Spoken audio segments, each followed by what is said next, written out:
Hello there, Big Benedict here. We're playing God of War 3 Remastered on Chaos difficulty, and this is my Pain Plus guide and walkthrough. It's actually a Redux plus, I believe, because in 2017 you might remember that I did this same run, and then before I believe I did it too. So this time I'm having more no damage fights, and pretty much the entire game will be done no damage except for 4 boss encounters, but every fight will be done no damage.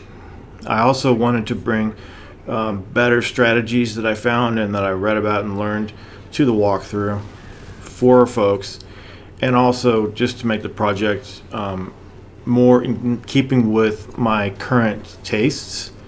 So there's just a couple battles at first. You want to ram war all of these sentries so that you can stay safe. It's not very fun to watch, I know that, but it's very effective. And also, for some reason, I was calling myself Dick Benedict on that first walkthrough. On this, I'm sorry, in the 2017 walkthrough. I'm sorry. I don't know. I had a whim or something, and I like that name, but I apologize. And also, there won't be any searching around for chests or anything like that, so it will be a much more straightforward guide. No breaking things excessively. For instance, in Daedalus's workshop, we're just going to run right through. Okay, so it's going to be less of wasting folks' time and more of just getting right to the battle, showing you what it is, and showing you the best thing that I've found and come up with, and that I feel proud enough to present to the channel. And personally, I had the itch to play this game again, and I really do think it's fantastic. Now, I've written all of the Pain Plus conditions in the description, so if you have any questions beyond those, just let me know, but they should answer most all of your questions. So I like to L1 plus triangle whore this one here, this first phase. His water breath, you can go to the left or to the right, but I think going to the right is a little bit more safe. But I do know that channel fatigue, you know, with God of War, I'm perfectly fine with that. I'm just excited to play the game, and I want to share my new strategies with folks. And I mean, if folks are fatigued, I do apologize about that, but I cover what I cover, so. On this thing, it's not always back and forth, like left, right, left, right. If you stay on one side too much, he could do the same claw at you. And then this one over here, I stay right in the middle, and I use square and triangle indiscriminately, pretty much, and I just evade to the left or to the right. And then you always want to be baiting his water spray, though. It's very important. Like, let him get your last known position pretty much, and then definitely combat roll away from that. Quick roll, combat roll, same thing. Just get the hell away from it. And on this fourth form, you want to go to the far right when you're done with your baiting of it. So let's see what moves he does first. The stabs. The left, if his left claw goes down, you go left, and vice versa. If all of his claws in the back go like that, just go all the way back, and you won't get hurt. I'm not sure what I was doing right there, but he also has a another move, doesn't he? No, that's his repertoire. It's pretty limited. But when he does this, you really need to bait and do the quick roll just diagonally against that. And then he should be finished. This walkthrough actually is finished. Obviously, I told you what all was completed, no damage and everything. But I'm coming back to certain of the installments, and I'm reduxing any of the ones that I don't think are good enough to be in the walkthrough. So this one was one of them, for reasons just too just too personal and silly to talk about, honestly. But I really apologize for wasting people's time searching for the red orbs and things like that when it's absolutely redundant to get them when you never spend them. So I'm sorry about that. Now there's also one little stipulation about the boots of Hermes. I do use those for traversal, but I don't use the jet dash, and I also just don't use the standard dash in combat, with the exception of Skorpius. If you look into the description, since he is an anomaly fight, I do use those for convenience and for mobility. This is an enemy Skorpius where you have to punch him in the face with the cestus anyway because he has too much HP. But over here, I grab one of these sentries, and I think you can ring them out to the right. Some of them, yeah. And then these two Bitcher arches, they have just standard fire arrows. They don't detonate. There we go. I found that was a pretty decent way of staggering them, because if you run up to them, if you want to know the move that was, I don't know the name, but it's you hold the square button, you keep holding it until Kratos starts to run, and then before he stops running, hold triangle, and he'll do that. Notice I skipped a fight down below. Skipping fights is frowned upon on a Pain Plus run, but it's not a violation, okay? And the only fights that I skip are the fights that really aren't fights. Fights where you're just running past pointless enemies like this. I considered this more of a fight because it had some archers and it had some challenge to it. But if you're just running past sentries, there's no challenge to it, it's a big waste of time. Also, along those lines of not wasting folks' time, I will not be explaining how to do like boss fights in this video, like what their moves are and what you should avoid. The type of advice you would get in a normal walkthrough, which I have on my channel. So I'm going to dispense with that type of stuff, and basically you're going to hear a lot of coverage about the bosses that I cannot do no damage. But since I've done the entire game no damage save for 4 bosses, I have reflections that I want to share with you about the no damage and how it could affect you if you wanted to do that too, or if you're just doing a Pain Plus run and you don't care about, you know, getting damaged, you just want to beat it. So it's for both of those types of folks out there. But I will be commentating a lot because I think that this is a failed opportunity. Right here, there's a centaur here, but the QuickTime event that you get is always from 12 to 6. It's a little swipe. It's the same one every time. It's really easy. But this is the most beautiful room in the game, I think. And why they give you these lackeys to ruin the fight, it's really sad. There's also an armored minotaur. I'm sorry. I hope I didn't call him a minotaur. Sometimes I get those names wrong. I'm sorry.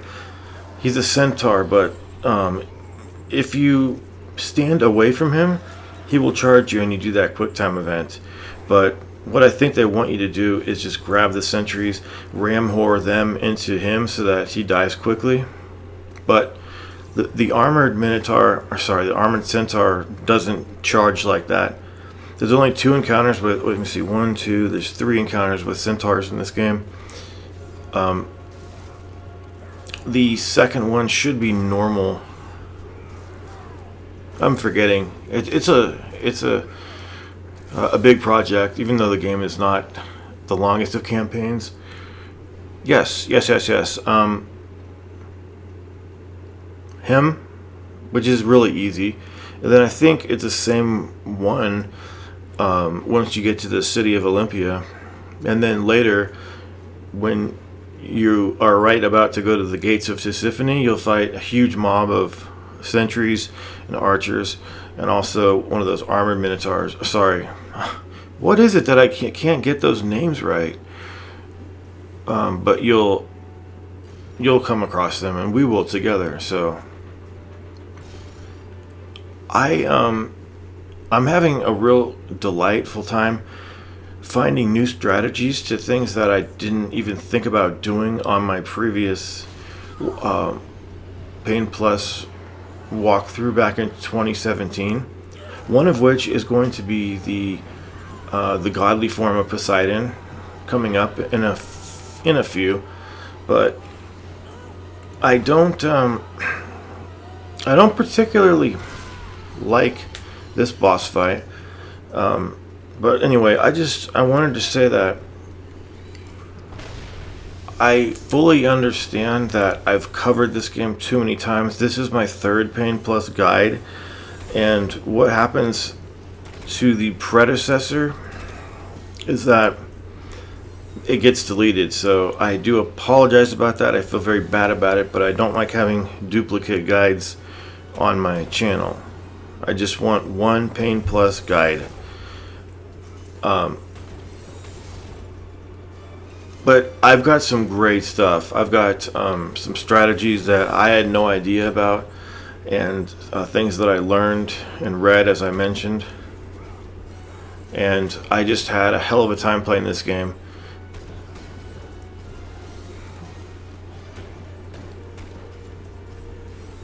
But anyway, please don't misconstrue the point though of my doing my reflections on no damage.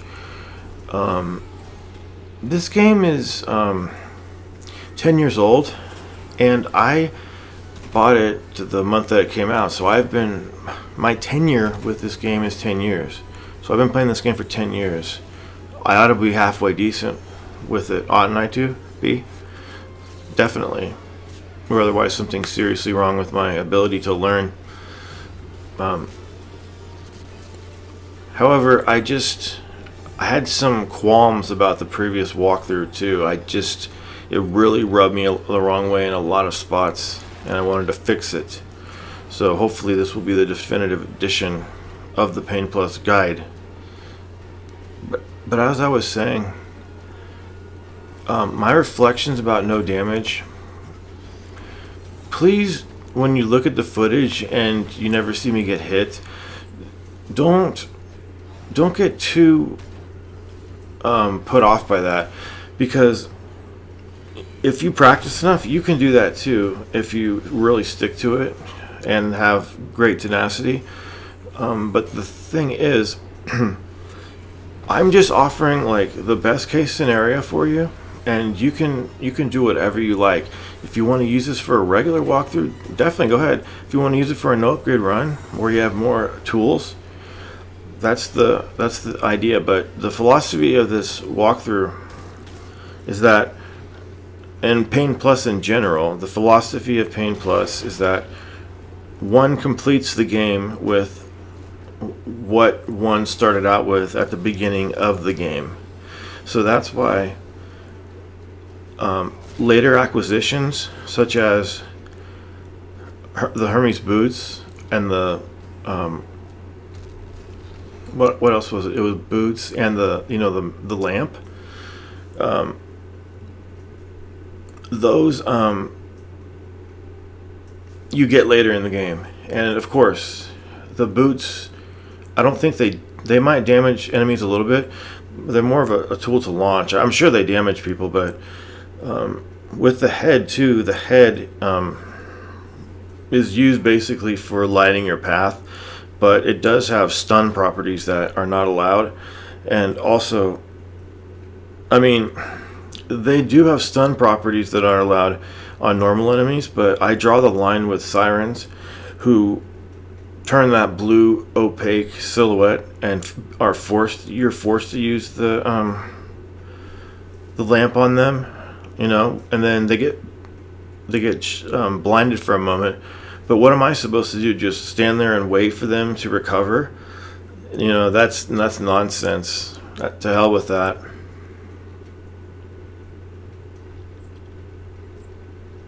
But I got to thinking, and of course the jet dashing and dashing doesn't it's not it doesn't hurt anybody, you know, it doesn't hurt an enemy, but the thing is, it gives you a mobility that you don't start with at the beginning of the game.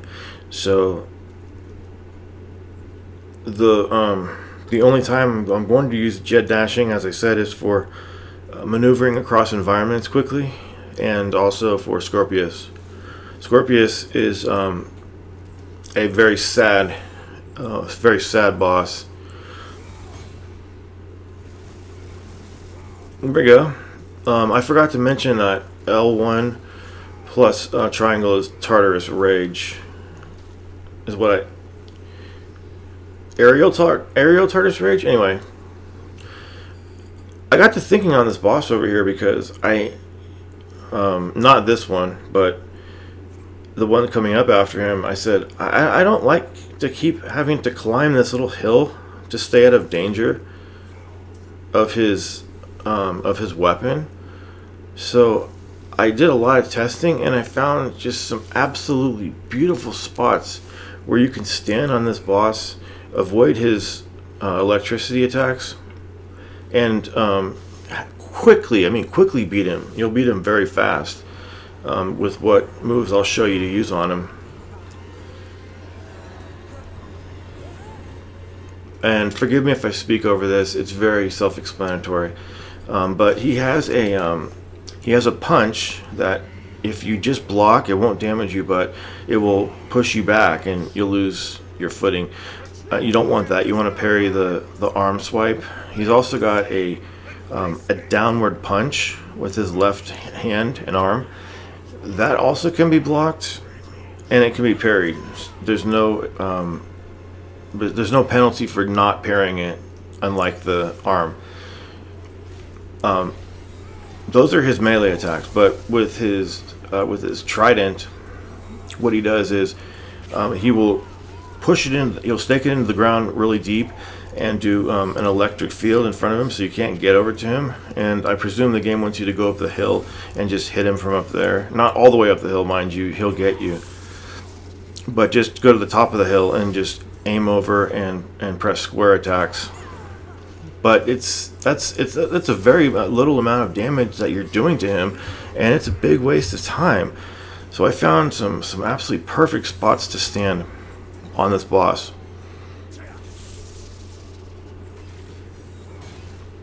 Okay, right over here.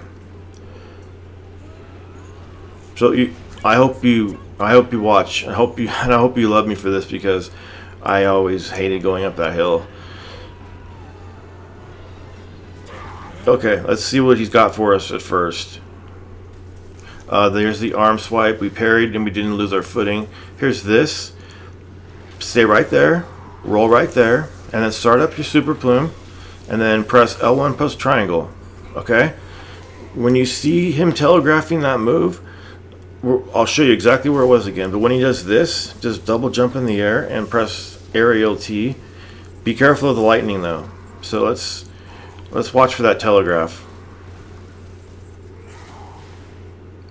I'm standing in the spot where I need to be once I see the telegraph of that move.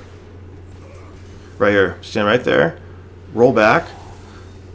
Do the super plume. Don't do triangle, triangle, triangle, because you'll do Athena's Wrath and it'll fuck you up. And then go in for Tartarus Rage, L1 plus triangle, and it should stun him. It should damage and stun him. But I thought that was great that there are some spots that allow you some safety, because this boss usually takes twice as long. He's almost dead, so he's dead. And we have one more fight with some claws. This fight's only difficult because of electricity coming in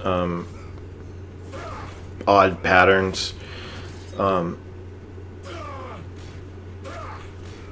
But I want to definitely assure you that this walkthrough is... I spent a lot of time and I poured a lot of hours into it. I reduxed so many of the videos. I put everything into this walkthrough. So if you can respect it and participate in it if you want to, I would be grateful for that, and pleased that you would watch it. One of the reasons that I am so proud of it is because the last time I did the walkthrough in 2017, I went through with a more casual attitude, but this time I spent much more time studying what I could study, looking on other players that are, you know, some of the top players, see what they were doing, and just search forums for answers and just practice to to find things that you, just to discover things, because the game is 10 years old, yes, but you can still discover things, and it's fantastic. So a note about these cutscenes: I only keep the ones in the walkthrough that are 60 frames per second. The other pre-rendered, or what do they call them? I'm not sure, but those cutscenes, they get taken out. But sometimes though I will crossfade if there's too much wasteful things happening. And I do include these, so I apologize if you're not interested in viewing these, which are very fun the first time you do it, but if you keep doing it, it gets quite boring. Anyway though, we're gonna go to Hades. We're gonna lose our Blades of Athena, and we're gonna get the Blades of Exile. So there's a significant change in the way that you input, which I talk about 3/4 through that video, but I'm gonna keep talking about it throughout the walkthrough so that you can understand how the chaining of combos works a little bit more. And I think that is it. Installment the first, the prologue, is taken care of, and seemingly so is Poseidon. And then after this, we'll get a lift up from Gaia, and we'll have a talk with Zeus, which won't go well, but we still do need to talk to that character and then proceed with the rest of the story. Hate the unskippable cutscenes though, but they're not too long, generally speaking. I would like you to take care if you would, and I really hope that you watch the walkthrough, and more importantly though, I hope that you enjoy it and that you find some utility for it and some application in your own gameplay of God of War, because God of War is I think the pinnacle of action combat. So I will see you in the second installment. For now, please take care.